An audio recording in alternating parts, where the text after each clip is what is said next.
ಎಲ್ಲರಿಗೂ ನಮಸ್ಕಾರ. ಕನಕದಾಸರ ಹರಿಭಕ್ತಿ ಸಾರ 65ರಿಂದ 70ನೇ ಶ್ಲೋಕದವರೆಗೆ. ಕನಕದಾಸರ ಕೀರ್ತನೆಗಳು ಒಂದು ಚೌಕಟ್ಟಿನಲ್ಲೇ ಇದೆ.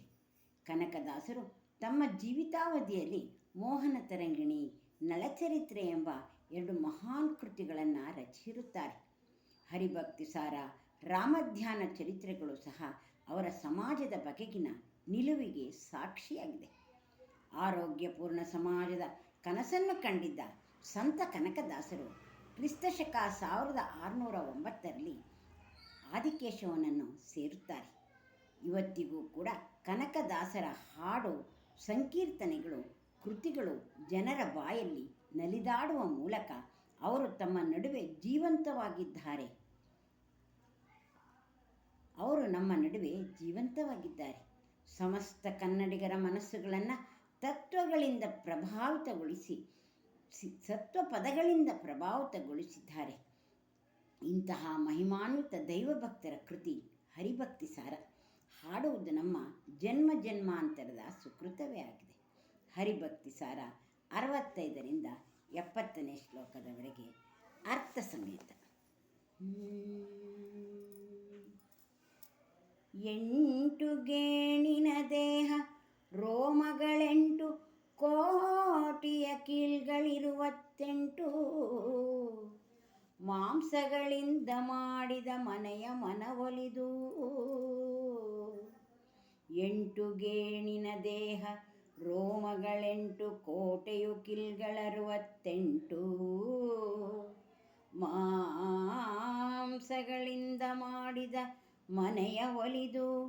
ನೆಂಟ ನೀನರ್ಧಗಲಿದೆಡೆ ಒಣಹೆಂಟೆಯಲಿ ಮುಚ್ಚುವರು, ನೆಂಟ ನೀನಿರ್ಧಗಲಿದೆಡೆ ಒಣಹೆಂಟೆಯಲಿ ಮುಚ್ಚುವರು. ದೇಹದಲ್ಲುಂಟೆ ಫಲಪುರುಷಾರ್ಥ, ದೇಹದಲ್ಲುಂಟೆ ಫಲಪುರುಷಾರ್ಥ, ರಕ್ಷಿಸು ನಮ್ಮನವರತ.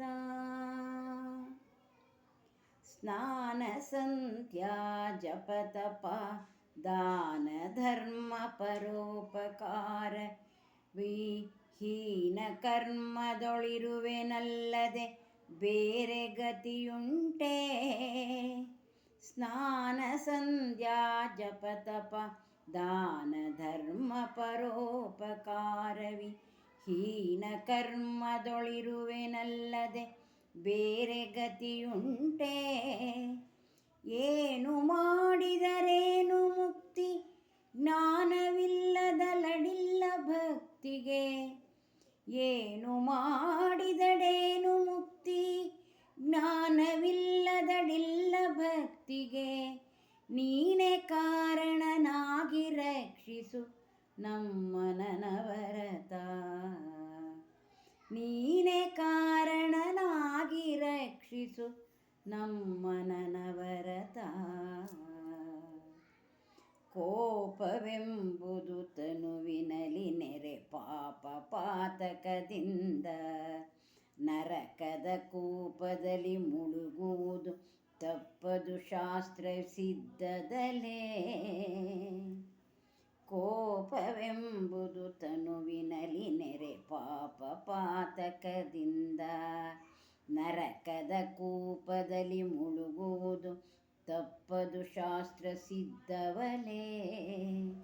ರಾಪು ಮಾಡದೆ ಬಿಡನು ಯಮನು, ನಿರಾಪರಾಧಿಯು ನೋಡಿ ಕೀರ್ತಿ ಕಲಾಪವನು. ನೀ ಕಾಯ್ದು ರಕ್ಷಿಸು ನಮ್ಮನವರತ.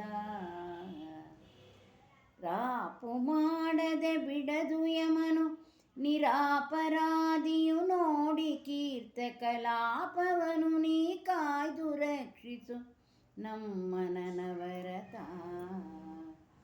ನೀ ಕಾಯ್ದು ರಕ್ಷಿಸು ನಮ್ಮನವರತ.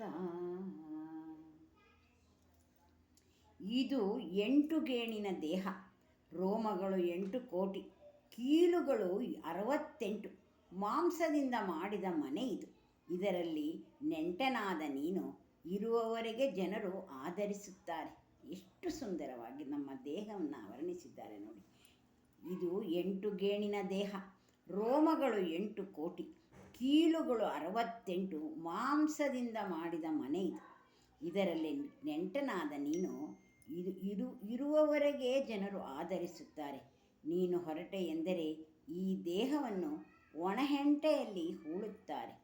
ಈ ದೇಹವನ್ನು ಯಾವ ಪುರುಷಾರ್ಥ ಉಂಟು? ಈ ದೇಹಕ್ಕೆ, ಈ ದೇಹದಲ್ಲಿ ಯಾವ ಪುರುಷಾರ್ಥ ಉಂಟು? ಪರಮಾತ್ಮ ನೀನೇ ಗತಿ, ನಮ್ಮನ್ನು ರಕ್ಷಿಸು, ನಮ್ಮನ್ನು ರಕ್ಷಿಸು. ಸ್ನಾನ, ಸಂಧ್ಯಾ ವಂದನೆ, ಧ್ಯಾನ, ಜಪ, ತಪಸ್ಸು, ದಾನ ಧರ್ಮಗಳು, ಪರೋಪಕಾರ ಇವುಗಳನ್ನು ಬಿಟ್ಟು ಇನ್ನು ಯಾವುದಾದರೊಂದು ಕೆಲಸದಲ್ಲಿ ಸದಾ ತೊಡಗಿರುತ್ತೇನೆ. ಯಾವ ಕೆಲಸವನ್ನೇ ಮಾಡಲಿ ಜ್ಞಾನವಿಲ್ಲದೆ ಮೋಕ್ಷವಿಲ್ಲ. ಜ್ಞಾನಕ್ಕೆ ಭಕ್ತಿಯೇ ಕಾರಣವಾದ್ದರಿಂದ ಸ್ವಾಮಿ ಭಕ್ತಿಯನ್ನು ನನಗೆ ಅನುಗ್ರಹಿಸು. ಸ್ವಾಮಿ ಭಕ್ತಿಯನ್ನು ನನಗೆ ಅನುಗ್ರಹಿಸು. ಹೇ ಜನಾರ್ದನ, ರಕ್ಷಿಸು ನಮ್ಮ ನನವರತ. ಮನುಷ್ಯನಿಗೆ ಕೋಪವೆಂಬುದು ದೇಹದಲ್ಲಿ ನೆಲೆಸಿದ ಒಂದು ಪಾಪ. ಮನುಷ್ಯನಿಗೆ ಕೋಪವೆಂಬುದು ದೇಹದಲ್ಲಿ ನೆಲೆಸಿದ ಒಂದು ಪಾಪ. ಪಾಪದಿಂದ ನರಕದಲ್ಲಿ ಬೀಳುವುದು ತಪ್ಪದು. ಇದು ಶಾಸ್ತ್ರದಿಂದ ನಿರ್ಣಯಿಸಲ್ಪಟ್ಟಿದೆ. ಯಮನಂತೂ ಪಾಪಿಯನ್ನು ದಂಡಿಸದೆ ಬಿಡುವುದಿಲ್ಲ. ಇದರಲ್ಲಿ ಅವನದೇನೂ ತಪ್ಪಿಲ್ಲ.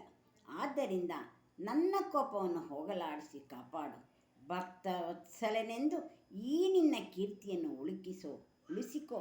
ಭಕ್ತವತ್ಸಲನೆಂದು ನಿನ್ನ ಕೀರ್ತಿಯನ್ನು ಉಳಿಸಿಕೋ, ನನ್ನನ್ನು ಕಾಪಾಡು ಹೇ ಜನಾರ್ದನ ಅಂತ ಸುಂದರವಾಗಿ ಕನಕದಾಸರು ಈ ಭಗವಂತನಲ್ಲಿ ಹೇಳ್ತಾ ಇದ್ದಾರೆ, ಅವರು ಕೇಳ್ಕೊತಾ ಇದ್ದಾರೆ. ನಿನ್ನ ಸೂತ್ರದೊಳಾಡುವವು ಚೈತನ್ಯ ಸರಾಚರಗಳೆಲ್ಲವೂ. ನಿನ್ನ ಸೂತ್ರದೊಳಾಡುವವು ಚೈತನ್ಯ ಸಚರಾಚರಗಳೆಲ್ಲವೂ. ನಿನ್ನ ಸೂತ್ರವು ತಪ್ಪಿದರೆ ಮುಗ್ಗುವವು ಊಹೆಗಳು. ಇನ್ನು ನಮಗೆ ಸ್ವತಂತ್ರದೆಲ್ಲಿಯ ಧನ್ಯ ಕರ್ಮ ಸುಕರ್ಮವೆಲ್ಲವ.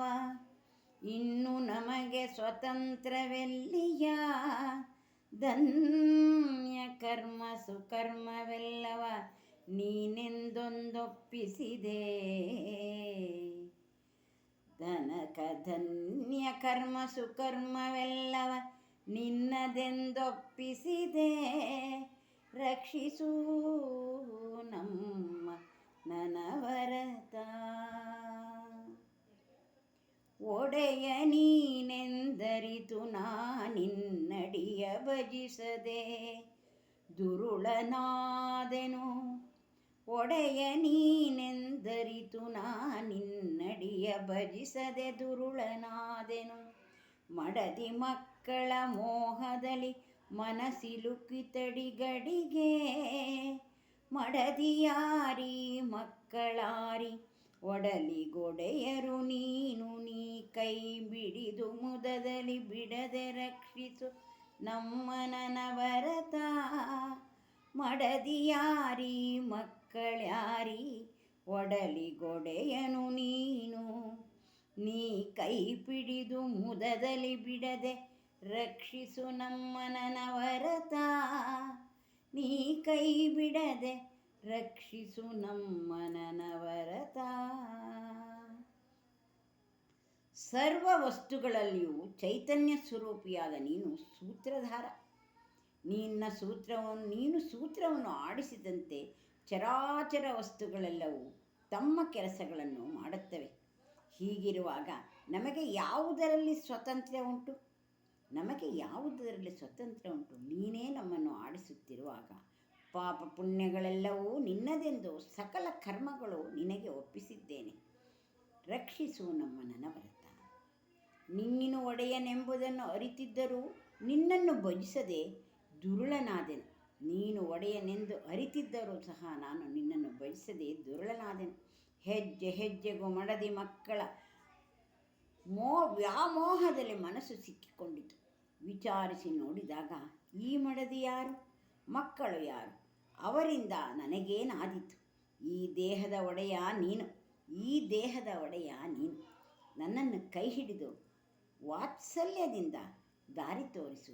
ರಕ್ಷಿಸು ಕರುಣಾಕರ ರಕ್ಷಿಸು ಎಂದು ಕನಕದಾಸರು ಇದರಲ್ಲಿ ಬಗೆ ಬಗೆಯಾಗಿ ಭಗವಂತನಲ್ಲಿ ಬೇಡ್ಕೋತಾ ಇದ್ದಾರೆ, ಕೇಳ್ಕೊತಾ ಇದ್ದಾರೆ. ಎಷ್ಟು ಸುಂದರವಾಗಿ ಮನುಷ್ಯನನ್ನು ಜೀವನಕ್ಕೆ ಅಳವಡಿಸ್ಕೊಂಡು ನಾವು ಹೇಳೋದ್ರಿಂದ ನಮಗೂ ಸಹ ಎಷ್ಟು ಪುಣ್ಯ ಬರುತ್ತೆ ಅನ್ನೋದು ಈ ಶ್ಲೋಕಗಳು ತುಂಬ ಅರ್ಥವಾಗಿ ಅರ್ಥೈಸುತ್ತದೆ ನಮಗೆ. ಮತ್ತೊಮ್ಮೆ ಕನಕದಾಸರಿಗೆ ಭಕ್ತಿಪೂರ್ವಕ ನಮಸ್ಕಾರ.